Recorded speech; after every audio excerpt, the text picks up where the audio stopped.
Have you ever found yourself in a situation where your husband or your wife is talking to you and you're trying to understand what they're saying and feeling, and you're responding to them, and they just look at you and they say, "You just don't get it. You don't understand." And so then what do you do? How do you respond? You feel like a failure.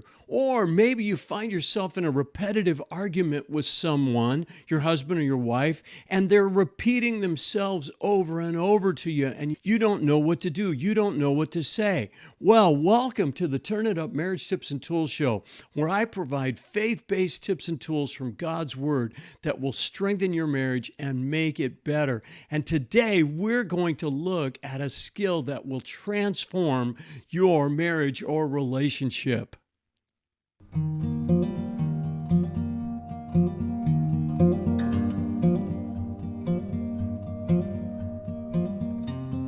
Hi, I'm Coach Kelly DuPay, pastor, police chaplain, Christian marriage coach, and author of the book, Turn It Up, How to Have the Lifelong Marriage That You Really Want.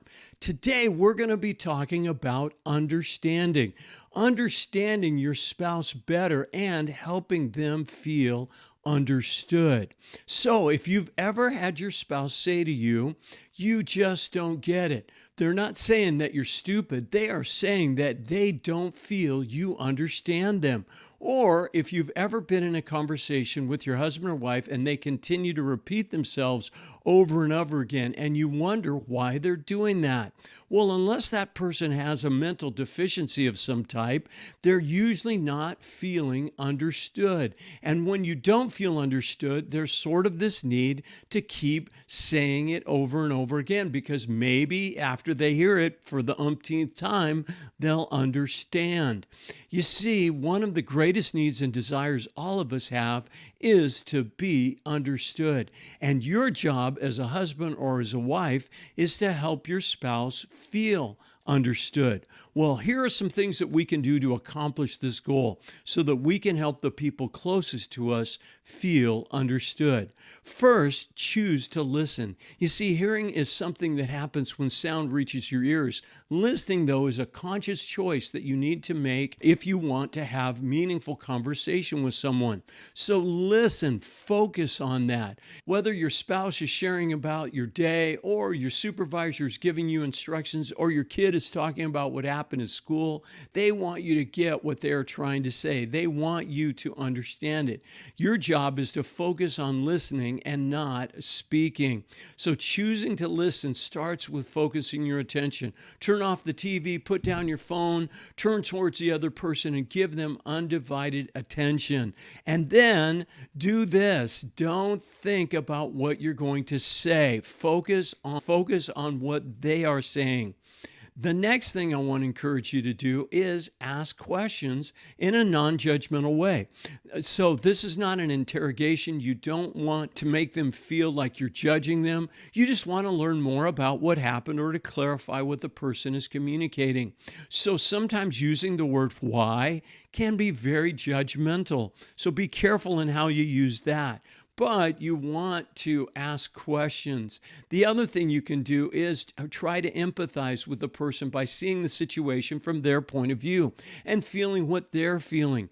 Open-ended questions are great ways to do that. An open-ended question is one that can't be answered with a one-word response. So along with gathering facts and information, ask about their feelings too.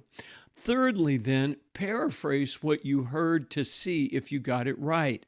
The temptation at this point of a conversation is to start giving advice or trying to fix the problem that you just heard about. But when you go into paraphrasing, or I've heard it called mirroring, it goes like this. What I hear you saying is, and then ask, did I get that right? This gives the person the opportunity to either correct you if you got something wrong or tell you that you're right. Then the fourth thing is to validate what they're thinking or feeling. Validation is huge in making someone feel understood. It simply means to let them know that given the situation, their response or feeling makes sense. It starts with empathy, as I mentioned before, trying to feel what they're feeling and putting yourself in their shoes. And as you feel what they're feeling, then share that with them. It validates them. An example is something like this. If that happened to me, I'd probably want to do that too. Or another validating response is, I can see why you're angry. If that would have happened to me, I would be angry too. Now, it's important to remember that you don't have to agree with what they're feeling or thinking in order to validate. Just let them know that what they're experiencing makes sense. It's understandable. It's reasonable. Fifthly, though, give suggestions if invited to. I found that not everyone who comes to me wants my ideas on what they should do. Sometimes they just want to talk and get something off their chest.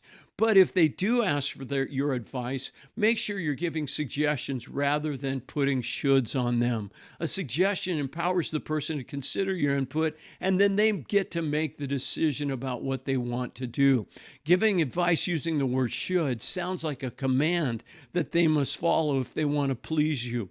So I want to encourage you to listen, ask questions, paraphrase, validate, and give suggestions. All of these things is going to help the person you're talking to feel understood. And when someone feels understood, they will then feel loved and that you really care about them.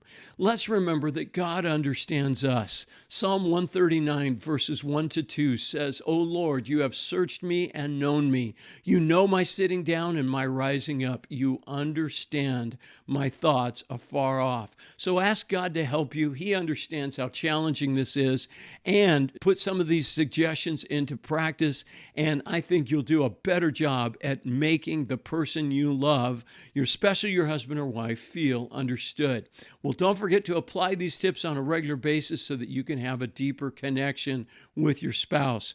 Hey, if you found this helpful, please share, subscribe, or follow and comment so that this message will reach more people.